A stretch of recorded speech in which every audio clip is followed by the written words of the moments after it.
할렐루야. 오늘 주신 말씀은 요한복음 14장 25절에서 31절 말씀을 봉독해 드리겠습니다. 요한복음 14장 25절에서 31절입니다. 내가 아직 너희와 함께 있어서 이 말을 너희에게 하였거니와 보혜사 곧 아버지께서 내 이름으로 보내실 성령 그가 너희에게 모든 것을 가르치시고 내가 너희에게 말한 모든 것을 생각나게 하시리라. 평안을 너희에게 끼치노니 곧 나의 평안을 너희에게 주느라. 내가 너희에게 주는 것은 세상이 주는 것 같지 아니하리라. 너희는 마음에 근심도 말고 두려워하지도 말라. 내가 갔다가 너희에게로 온다 하는 말을 너희가 들었나니 나를 사랑하였다면 나의 아버지께로 감을 기뻐하였으리라.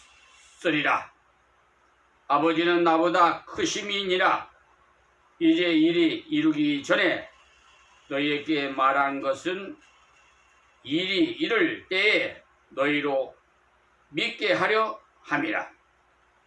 이후에는 내가 너희와 같이 말을 많이 하지 아니하리니 이 세상 임금이 오겠습니다. 그러나 저는 내게 관계할 것이 없으니 오직 내가 아버지를 사랑하는 것과 아버지의 명하신 대로 행하는 것을 세상으로 알게 하려 함이로다. 일어나라 여기를 떠나자 하시니라. 아멘. 찬양 3장 말씀 찬양 드리겠습니다.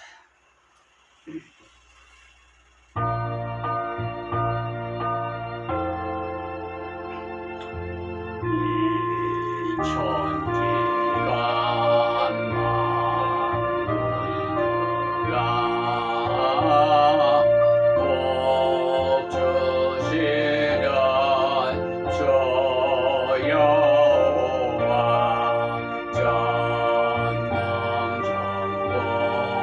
성자 성령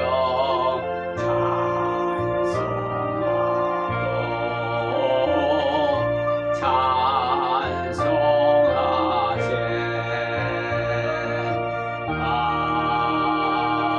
아멘.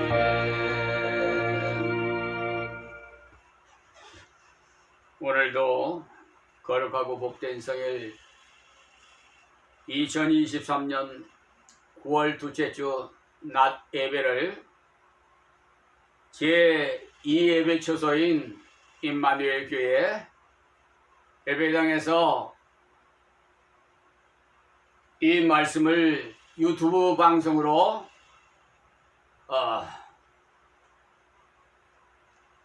여러분에게 말씀드립니다. 오늘 이 말씀을 통해서 참된 평화가 무엇인지 우리 모두 한번 생각해 보고 또 오늘 주신 하나님의 말씀을 잘 듣고 정말 참 평안이 무엇인가 이것을 깨닫는 자는 복이 되고 또 하나님 앞에 섰을 때 큰 칭찬과 상을 받을 줄 믿습니다. 현대는 확실히 과학의 발달로 많은 번영과 발전을 가져온 것은 사실입니다. 그래서 현대는 자동화 시대라고 합니다. 예, 유명하신 골트라는 분은요, 1980년대의 세계를 설명하기를 아주 오래됐어요. 고속 자동 공장이 생기고 항공기, 선박, 자동차가 자동적으로 생산되고 인조인간이 대량 생산돼서 지금 말하면 AI죠. 사람이 없어도 운영되는 무인 공장이 많아지고 더욱이 컴퓨터의 발달로 자동 번역되고 자동 메모가 되고 자동 타이핑이 되고 인쇄 등이 돼가지고 인간의 사무는 필요성을 잃게 될 것이라 이렇게 말했어요. 그러니까 1980년대 이러한 현상은 과학적으로 노동시간이 단축되고 실업이 확산돼서 문제사회가 지금 우리가 겪고 있습니다. 그리고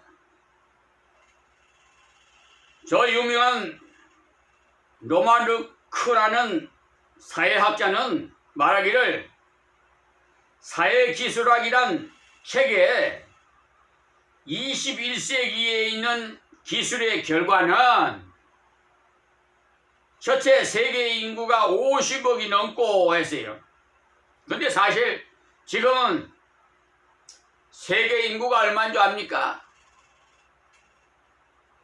80억 4,531만 1,447명이 제가 인터넷을 통해서 검색을 해보니까 그리고 우리나라는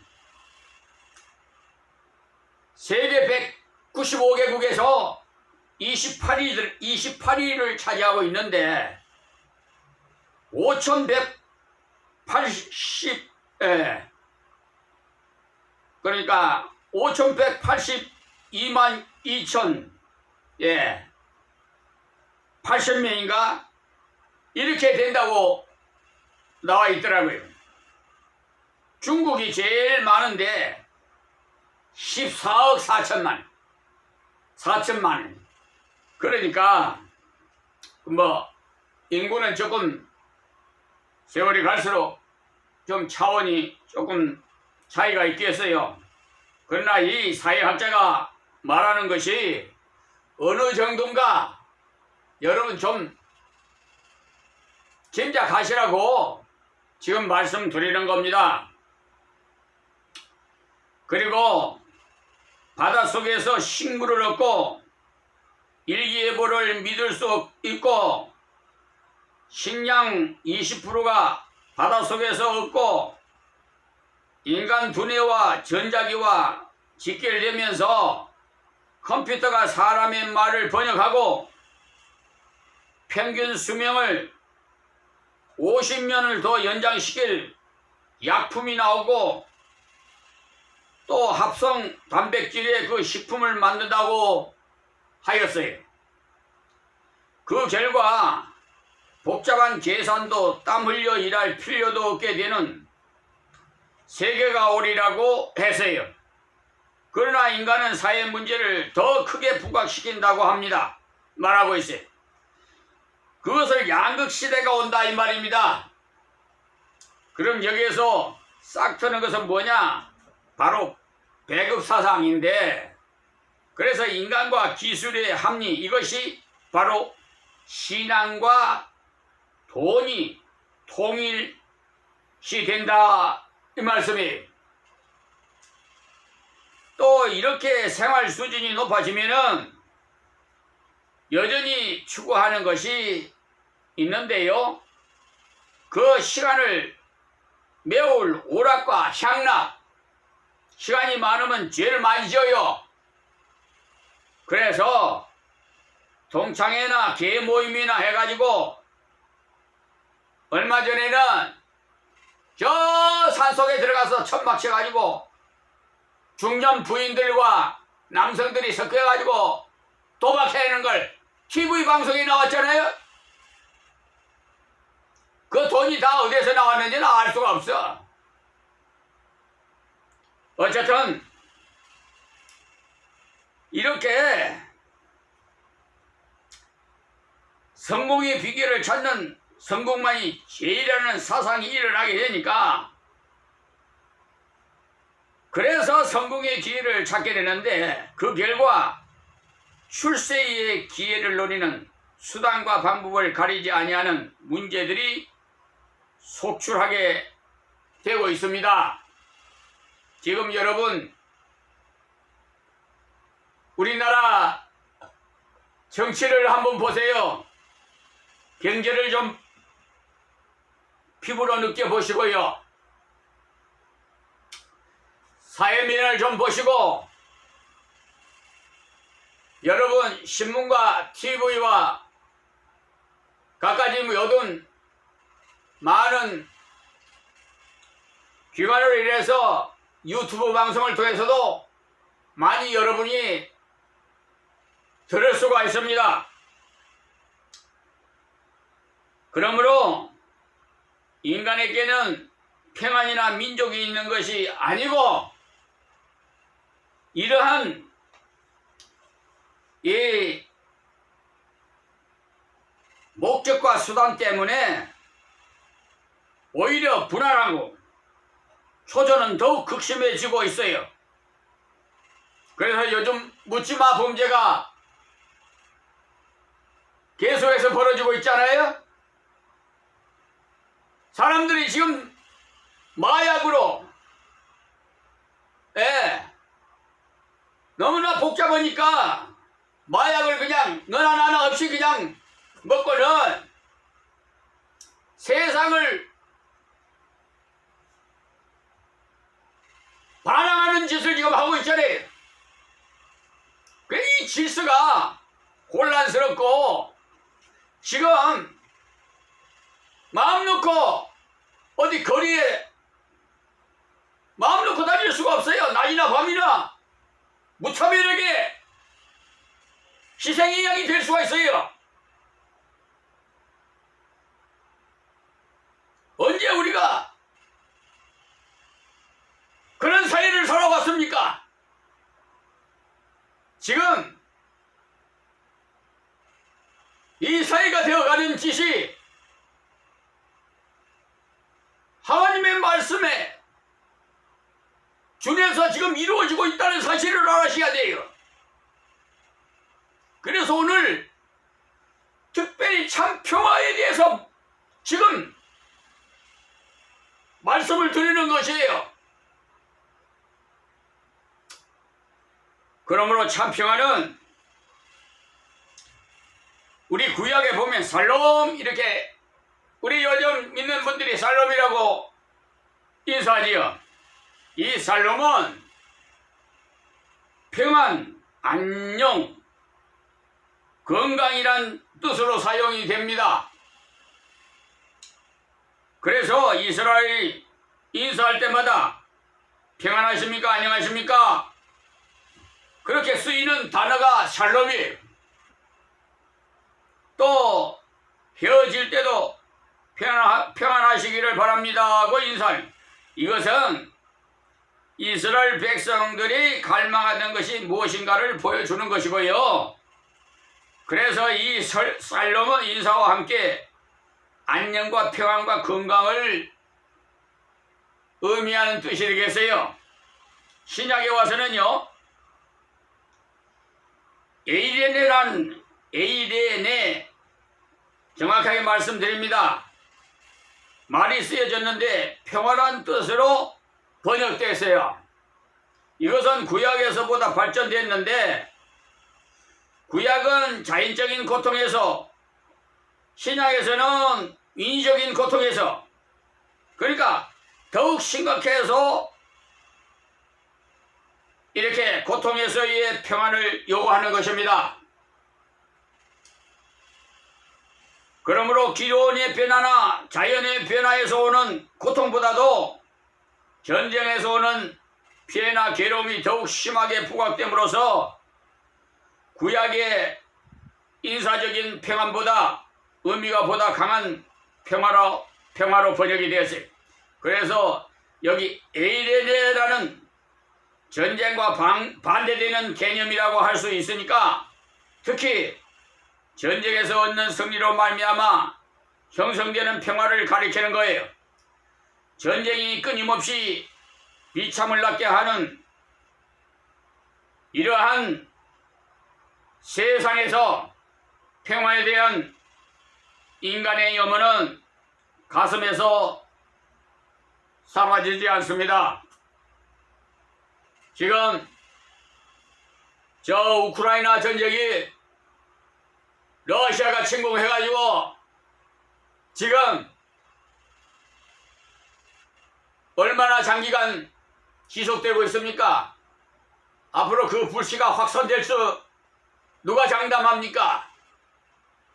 또 러시아 푸틴 대통령과 북한의 김정은이 저 러시아에서 정상회담을 한다는데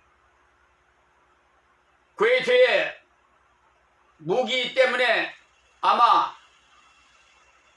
예측이 그렇다는 걸 뉴스를 들었습니다. 지금 이 세상에서 만든 무기가 바로 나를 죽이는 무기예요. 남을 죽이면 나는 살 것 같지만은 그건 바보짓이나 하는 생각이에요. 다 죽어요, 다 죽어.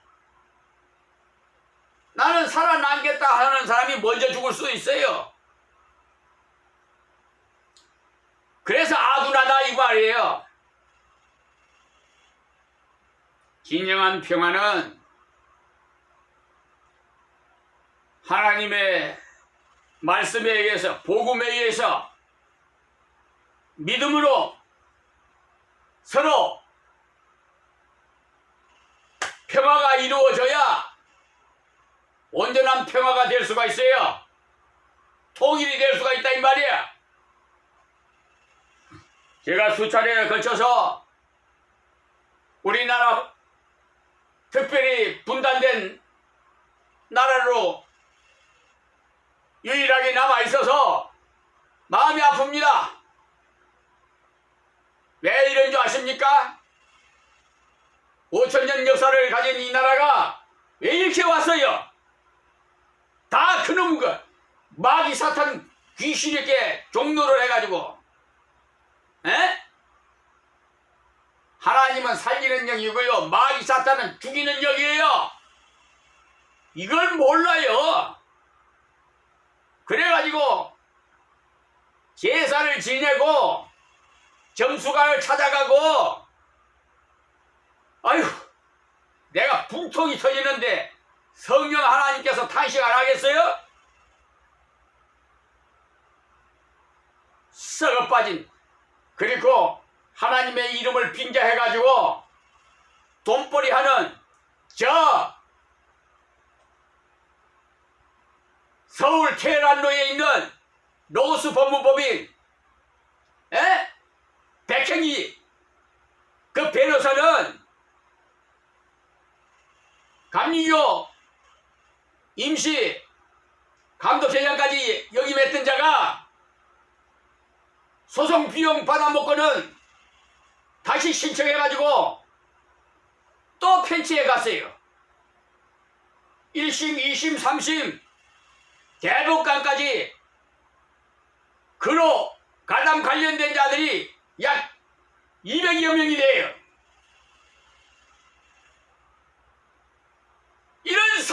이런 사회. 예. 그러니 믿는 자가 빛이 되지 못하고 소금이 되지 못하니까 이 썩어 빠진 세상에 본받을 게 뭐가 있어요? 이렇게 믿는 자가 이런 행위를 하니 지금 사법부가 다는 아닙니다만은 썩어 빠진 자들이 법관들이 많아요. 에? 경관예우로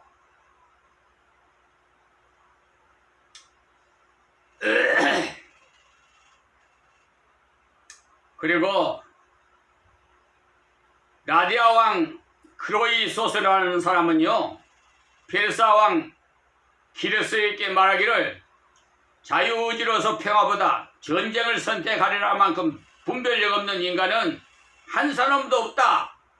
왜냐하면 자식들이 그 어버이를 장사 지내는 것이 평화의 관례라면 아버지가 그 자식을 장사 지내는 것은 전쟁의 습성이기 때문이라고 할 것이다 라고 했어요.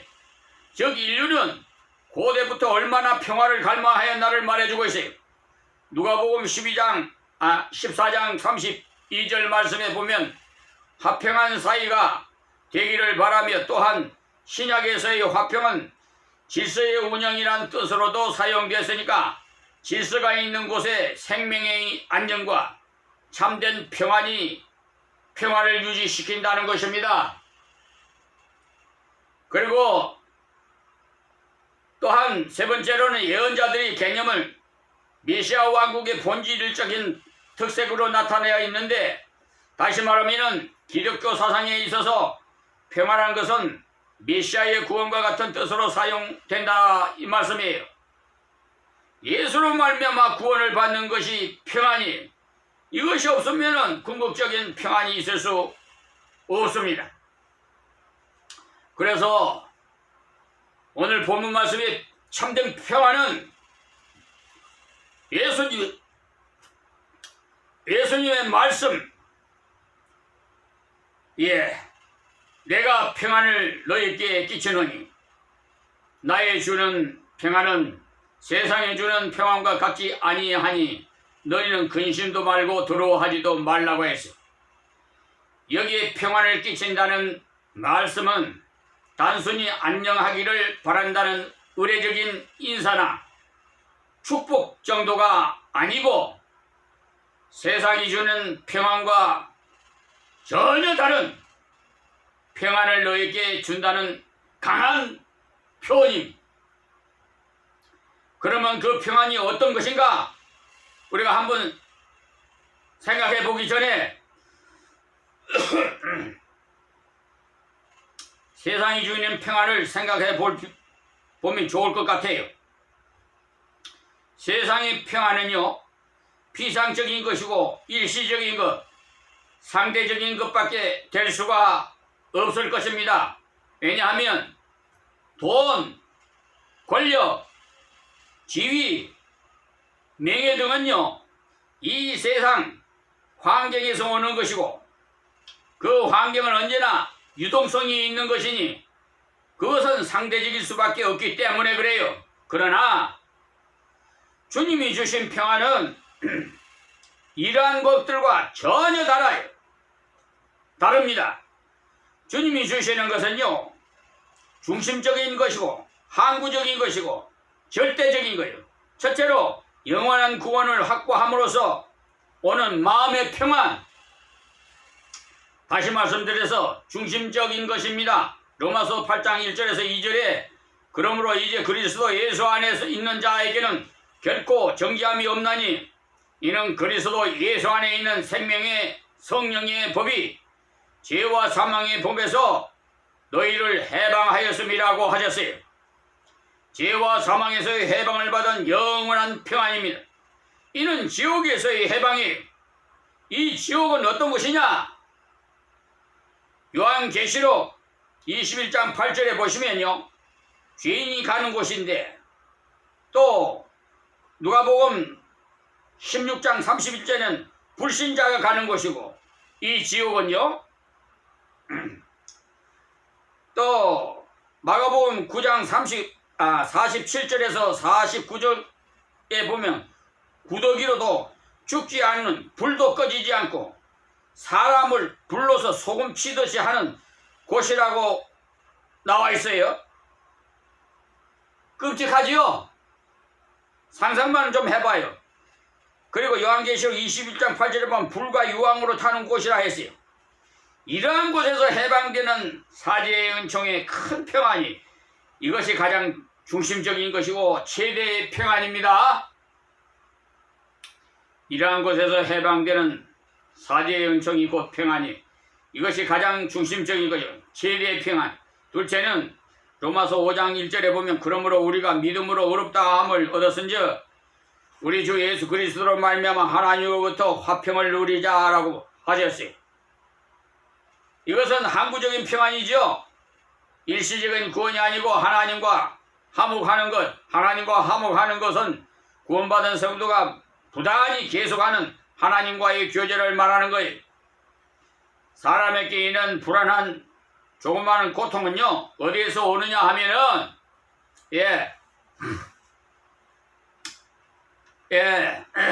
불교에서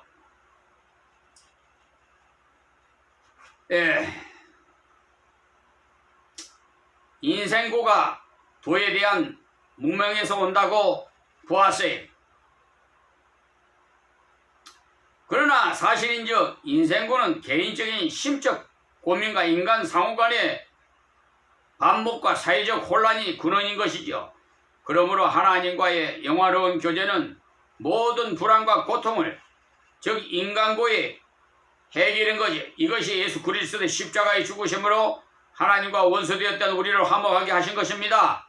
이것이 주님이 우리에게 주신 참된 평안이 그리스도로 말미암아 이루어진 이 평안은 지금도 그리스도께서 하늘의 하나님 우편에서 우리의 중보자로 계시기 때문에 영원한 것입니다. 그리고 셋째로 로마서 5장 5절에 보면 소망이 부끄럽게 아니함은 우리에게 주신 성령으로 말미암아 하나님의 사랑이 우리 마음에 부은바됨이라고 하였어요. 즉 부단한 하나님의 사랑에서 공급받는 평안인데 이 평안은 주님만이 우리에게 주실 수 있고 어떤 환경도 빼앗을 수 없는 절대적인 평안이기 때문에 그러면 구원받은 증거가 무엇이냐? 어떤 이는 사업의 성공이나 자기 치부의 영달이라고 하지만은 믿음의 결론도 근면적으로 하면 부자가 될 수 있는 사람이 없다고 아니할 수 없습니다만 거짓과 꾀꾀로 치부하는 사람도 있으니까 치부 영달도 구원의 증거는 아니고 어떤 이는 건강이라고 하나 믿음이 건강의 원천인 마음의 평화이기는 하지만은 믿음이 없어도 타고난 건강을 가진 사람도 있어요. 도리어 구원받는 성도가 병에 약할 수도 있습니다. 그러므로 그런 것이 구원의 증거가 될 수가 없어요. 구원의 확실한 증거는 성령으로 말미암아 그 성령의 그 심령에 하나님의 사랑을 가진 자, 즉 계속되는 하나님의 사랑을 깨달아서 그 마음속에 억제할 수 없는 평안의 즐거움이 솟아나는 사람입니다. 그러므로 바울은 항상 기뻐하라, 내가 다시 말하노니 기뻐하라고 하셨어요. 이것은 구원의 확신이 없고서는 도무지 되어지지 않는 확실한 구원의 증거입니다. 결론에 말씀드리겠습니다. 그러므로 참된 평안은 죄가 없어야 하고 죄의 형편인 죽음이 없어야 하고 하나님과 계속적인 화목과 사랑을 공급받는 데서 이루어지는 것입니다. 오늘 말씀은 여기서 맺겠습니다. 하나님, 이 유튜브 방송을 통해서 시청하시는 분들에게도 하나님이여 이 말씀이 은혜받게 하여 주셔서 신앙생활 잘못하시는 분들은 다 회개하고 주님 품으로 돌아와 바른 신앙생활을 할 수 있게 해주시고 아직 이방인으로서 헛된 우상 앞에 복을 비며 자연 앞에 사랑을 구하는 아직도 깨닫지 못한 백성이 있다면 우리 우주 만물을 창조하시고 인생을 지으신 우리 하나님 앞에 돌아와 신앙생활해서 모두가 구원받는 백성이 되게 하여 주옵소서. 예수님의 이름으로 기도하옵나이다. 아멘.